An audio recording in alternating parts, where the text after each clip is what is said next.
Yeah. What's up, online nutrition coach community? It has been a while.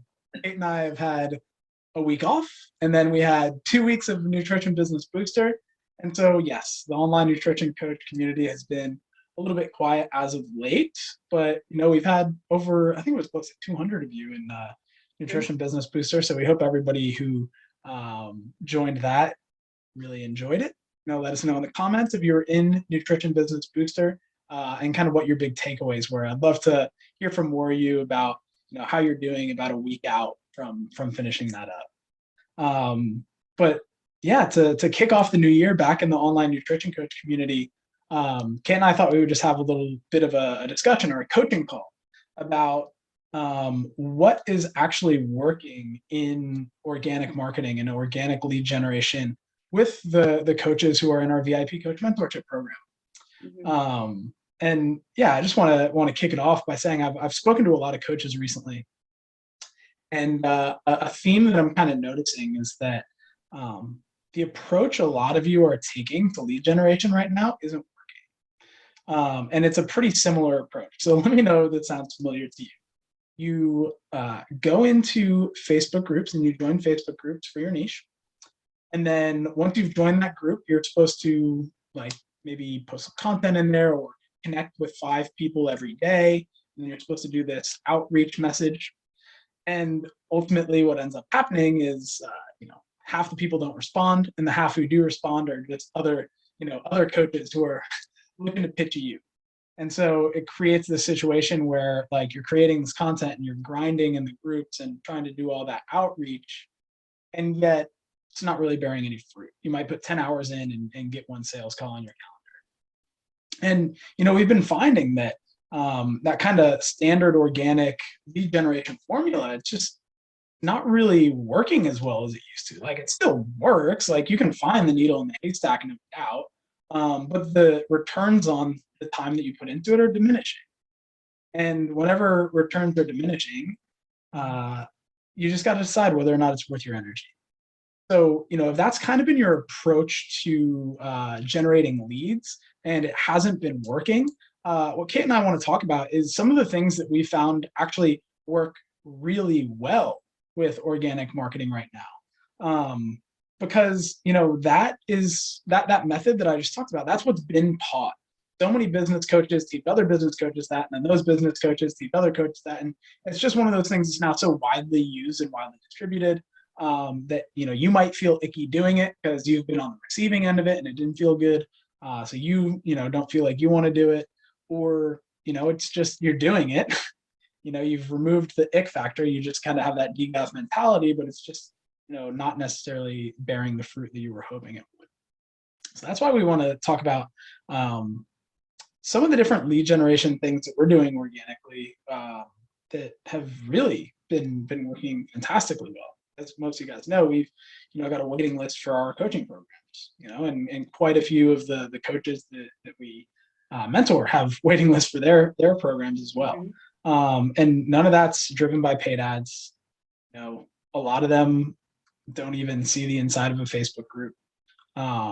So I thought we would talk a little bit about that. And as many of you may know, Kate is our client success boss. So I thought I'd ask you, Kate, what are some of the things that you're finding work really well for generating long-term clients, not just people who come in and ask for a refund or quit before their time's up. What are the things that actually create long-term clients? Because I think that's really important to distinguish. Some lead generation strategies are the quick fix ones don't necessarily lead to long-term happy clients.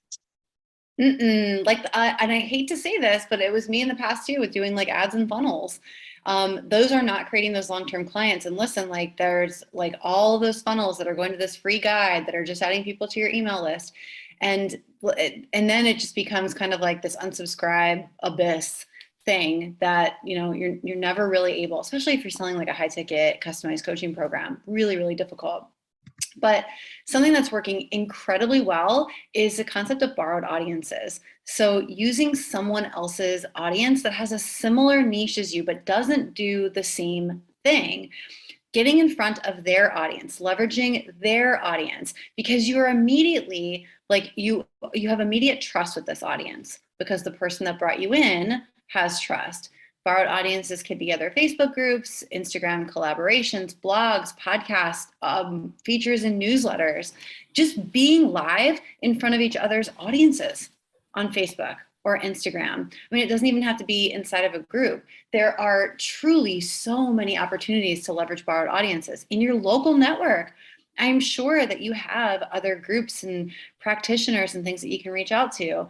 Think of people who have clients that they would refer to you or that they would love to refer to you. If you work with new moms, hook up with a birthing center and doulas and things like that, and see how you can get exposure to each other's audiences.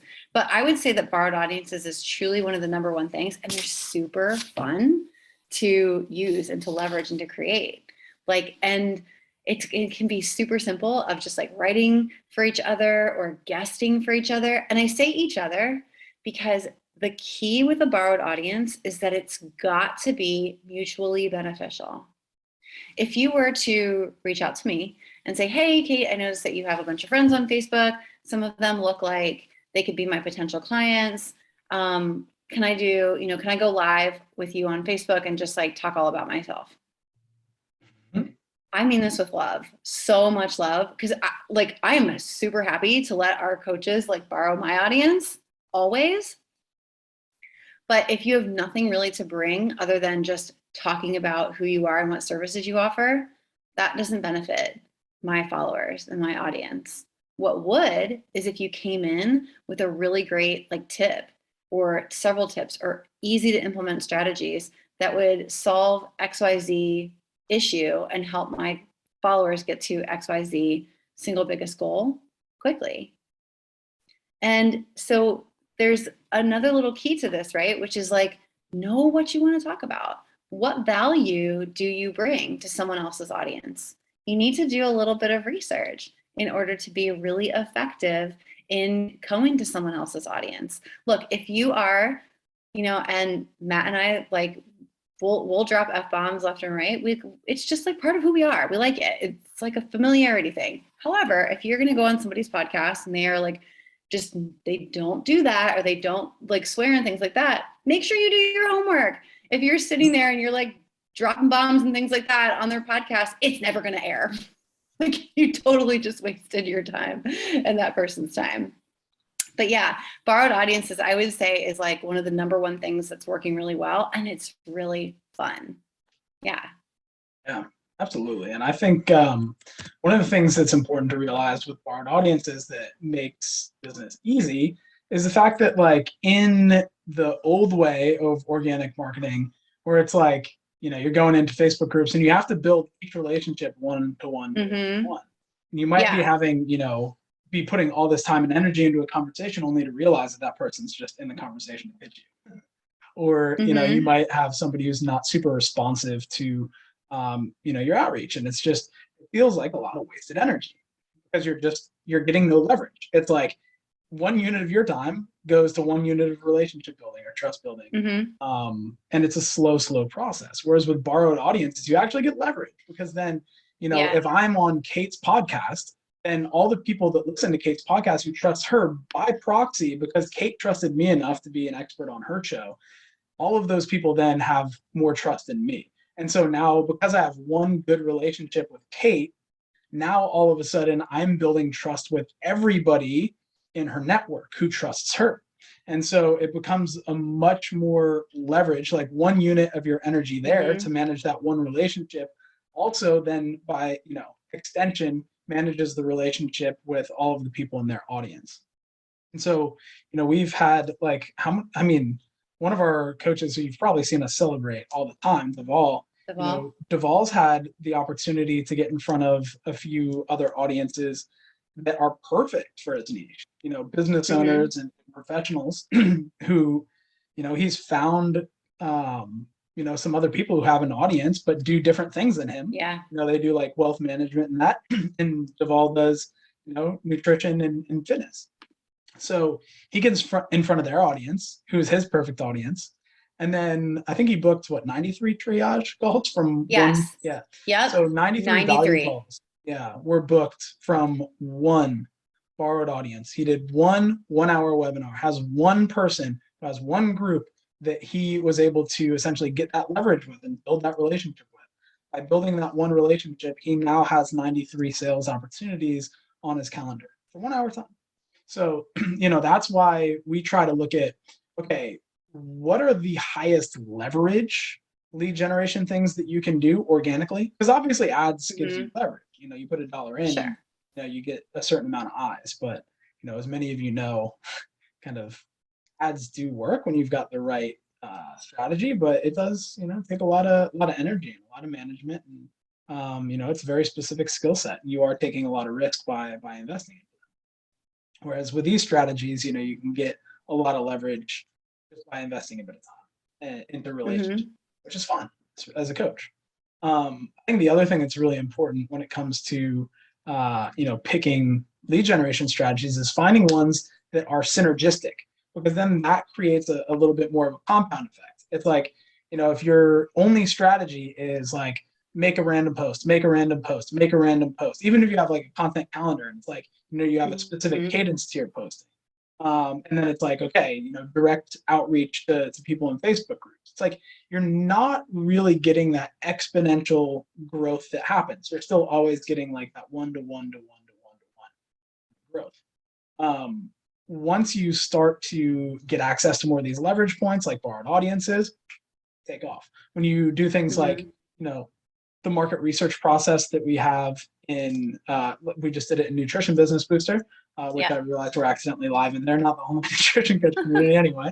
When you do the market research, that actually creates a compounding effect or an exponential effect, because now you know what audiences to get in front of, and you can be targeted with your borrowed audiences. Hmm. Now you know what your audience wants. And so you actually, by making the sniper offers that we teach, you'll have a higher close rate on clients, which means that you'll waste less time talking to people who don't need what you want. When you have a higher close rate, your business grows at a more exponential rate. You also know what needs to go into your programs so that you've got good retention and you've got good referrals. When you have good retention, your churn, the amount of people leaving, drops. When you've got good retention and people like your program, they refer. And so that compounds, because if you only like essentially lose one client per month, but you gain two through referrals, then every person you bring into your program becomes two people in your program. And so that Hmm. creates, this exponential. One person becomes two, two become four, four become eight, so you ultimately create this exponential growth machine in your business. And look, you don't need to scale your business to the moon. I just posted on my Facebook wall about how, that's, we Yep. capped the VIP coach mentorship, we capped it at 50 people. We're actively pruning down because we only got down, to 54 people, I think now. We're trying to scale down the business so that it fits our lifestyle. So if you can get that exponential curve up to where you want your business to be, then you can just kind of maintain it. It becomes Hmm. easier when you look for these exponential or compounding opportunities within your business, and you set your business up like that. Yeah, ultimately that's what we try to teach. So I've been talking, jammering on a little bit. No, Anything I think you anything were you want to hitting say there? like, well, the retention and the referrals piece, I think, is really Mm. huge. And that's why, we've been talking about this. I'm so excited that as of next week, it starts every single week. We have weekly client experience calls. And these are just going to be like, it's the missing link that I feel like a lot of coaches are looking for in their business, because they get certified. So they have all the information. Maybe they've run some group coaching programs, or they've coached a few people for free, or they've had some experience, with coaching. But we're finding that a lot of coaches get discouraged because they have issues with client compliance, and it's making them feel like, I can't get my clients results. And it's affecting your confidence. It's affecting how you show up, how consistent you post on social media. We're talking to you about borrowed audiences, but my guess is that if you're feeling like you haven't been able to get your clients results, you're not going to have a lot of confidence in approaching someone's audience and, offering to provide value to them. So I'm excited about doing these weekly client experience calls to help you troubleshoot those client issues, to help you really like deliver a really customized high level VIP experience that's time effective for both you and your client, to really make the experience easy, fast, enjoyable for both of you. And that's where retention and referrals, that's where they live. It's in that VIP experience. It's when, and we've had conversations with some other coaches about this who are like, well, I don't want to be needed by my client forever. And it's not necessarily that they need you, not in the same way, maybe as like what their original goals were for hiring you, but they enjoy being a part of you. They enjoy knowing that they have you in their back pocket, that they can call on at any time. They look forward to speaking with you monthly and just catching up and celebrating, right? People need to celebrate things. And when you're in their like room as their cheerleader, oh my God, like sometimes that's worth easy $1,000 a month for people, truly. And then as far as, so we have your clients, we're retaining your clients. These are clients that you likely love to work with. So you're feeling great and fulfilled in your business. And because they're the clients that you love, they're having such an amazing experience, they can't help but talk about you. So like we have retention and referrals. Like, can you imagine just having a referral based business? And just being able to post on social media and answer questions and provide tons of free, truly free value. Put your best stuff out there, because information is completely different than implementation and coaching. But just being able to show up and do what you do best. Coach, lead gen, totally natural. It just flows to you. You are a magnet for our soulmate clients. What would your life and your business look like if that were the case for you? Yeah. Yeah. Imagine it, because it's possible. I mean, Yeah. like I think about Yvette, when Mm-hmm. we audited Yvette's business, we looked, and her business, she was getting 2 more referrals every quarter than Uh-huh. she was having people drop off. She literally Mm-hmm. has a referral based business. Like, Mm-hmm. she took time off of her business, of marketing, of all those things, and yet her business still grew because Mm-hmm. she was able to create a business like that. So, yeah, I mean, listen, some of you who are watching, like, you might want to scale, scale, scale, scale. And if you do want to do that, and you want to, be making millions, like, awesome. I've people I can refer you to who I think are great at building Mm-hmm. systems like that. But if you really just want to build a business that earns you a really solid income, supports your ideal lifestyle, is one where it's like you're working with clients you love. You can say no to clients you don't want to work with. You don't have to work more hours than you want to work just to earn the income you want to earn. Like, building a business like that is possible. And we want you to see that there is a path to it. And if you've been finding that the approach that you're taking to building your business hasn't been working up to this point, or the places that you've been seeking answers to building your business in a way that feels good to you, in a way that like you can be proud of, hasn't been panning out. I just want you to know that there's alternatives. Obviously we can Mm-hmm. teach it to you guys. We're gonna keep doing these live classes. If you want to work more intimately with us, you can apply to get onto our waiting list. But I just want you to know that you've got options. If you've been banging your head Yeah. against, there's different ways, there's different strategies, there's different possibilities. Mm-hmm. And yeah, we hope that by sharing some of these with you today, that it's kind of expanding your mind about how you can possibly start attracting clients or building your business in a way that feels better. Mm-hmm. Yep, exactly. Exactly. And look, like if you've been doing the Facebook group thing and you've been in that position where you're feeling like you're banging your head against the wall, it's such a slow burn, you're constantly getting spam messages, you're feeling like the spammer, that doesn't feel good. It doesn't feel good every time you open up your computer and you're like, okay, let me send out 5 spammy cold DMs. And you really start to resent that piece of your business when Matt says it all the time. I quote him all the time. You truly can't be having more conversations than you have clients. So conversations are still really important to have, but when they're generated from trusted sources, your credibility goes up, and the process, like the time that it takes to get on calls and enroll clients is much smaller. So Facebook groups, look, like Matt and I have had success in Facebook groups. We've taught it. It's just that it's everyone's been teaching it for so long, and that's where we're getting at. Like you know it because you've been taught it, and there's an art to it. It can work. It's just slower. It's a slower process if you want to do it right and not be someone who's spammy and really want to go at it from a relationship perspective, right? Like, and I think that that's a really important distinction, that like if you are just sending out tons of cold messages and you're not feeling good about it, understand that Facebook groups can work. It's a slower process because you need to focus on relationships first.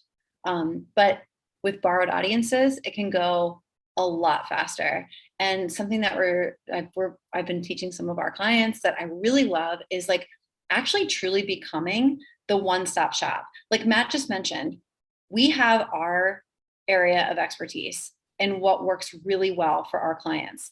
But we also have other people that we trust to refer our clients out to if they're looking for something specific, that is not our area, or that we just don't, that's just not something that we teach. But we know people who do and we trust them. So we're happy to refer people out.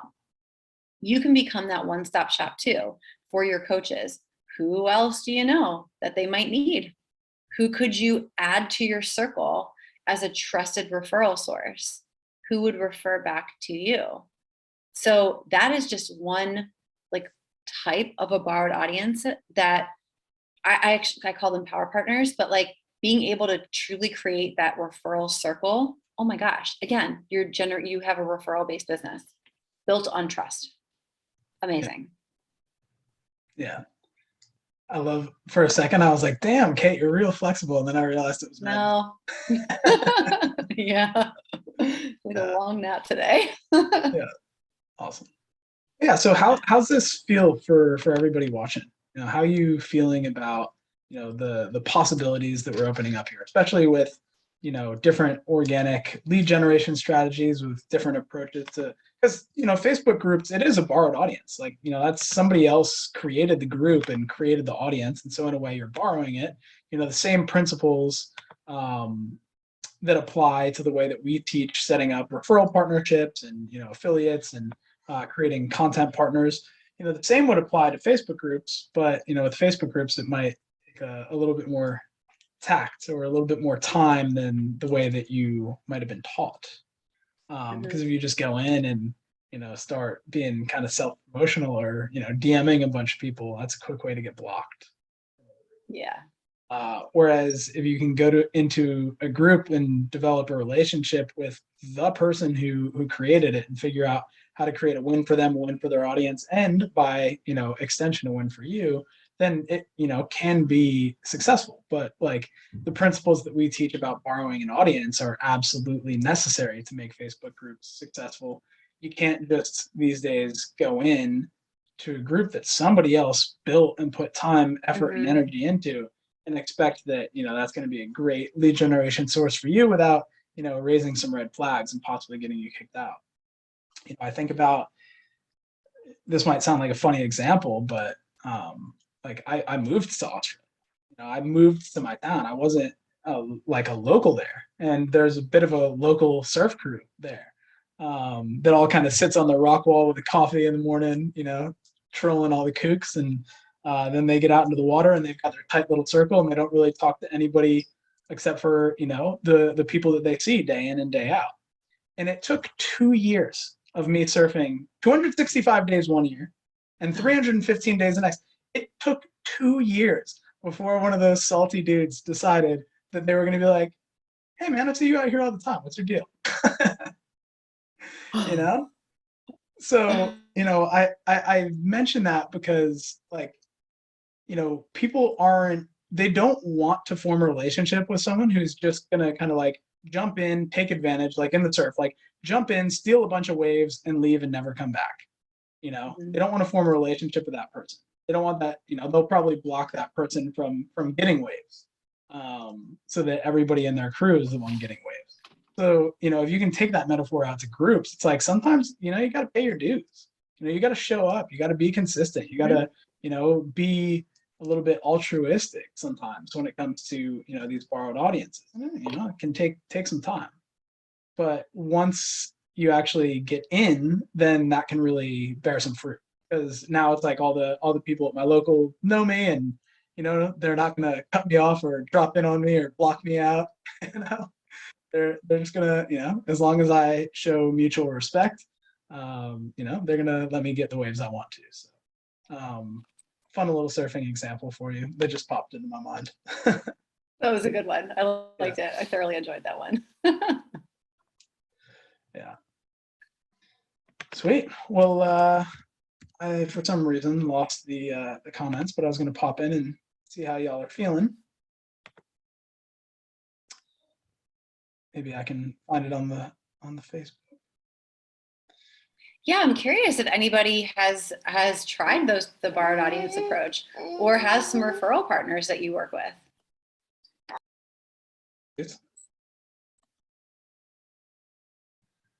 All right, I found the comments, obviously. Well, I had a call with Reagan last night, and she thinks that I'm calling her out, because I guess this was speaking right to her. Awesome. All right. Well, Kate, is there anything you want to wrap up with? Because I get to go have dinner with my parents for the first time in years, so I'm ready to make that happen. But yeah, is there anything you want to wrap up with? Yeah, it's awesome.